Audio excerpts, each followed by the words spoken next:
We're back, and the next thing that we're going to look at is whether budgets have increased in our current decade, the decade beginning in 2010.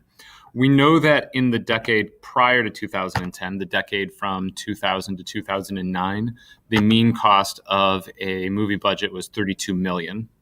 And we're looking at whether in the current decade it is greater than $32 million. So the first thing that you should do is create a new tab down here and then write your hypotheses.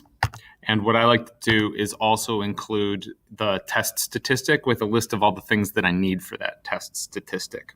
So to find t, we're going to need the sample mean, x bar, the population mean, which we're assuming to be 32, the standard deviation of the sample, and the sample size.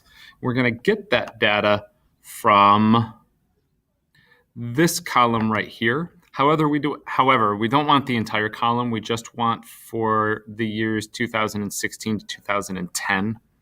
So let's come back here. And I want the average of this cell. And I'm using a really slow computer here, so this might take a second, folks. I'm going to scroll down until I get to the end of 2010, which is right there.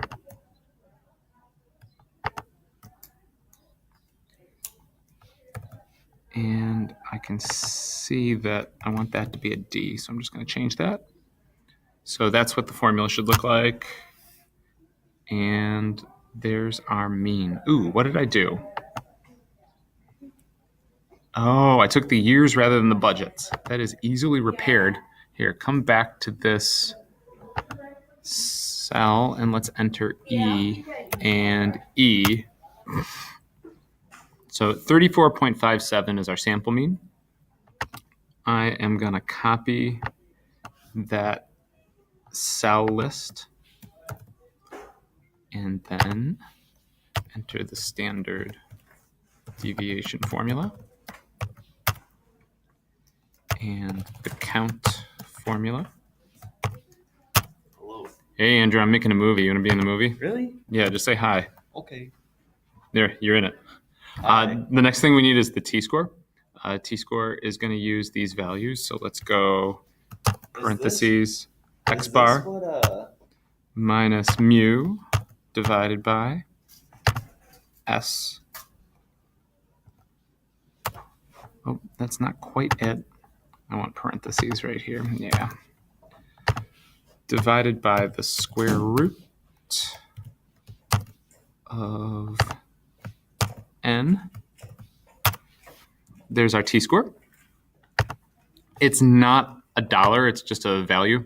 So I'm going to come up with a number here, and I'm going to change that to plain old number. And then we also want the p-value.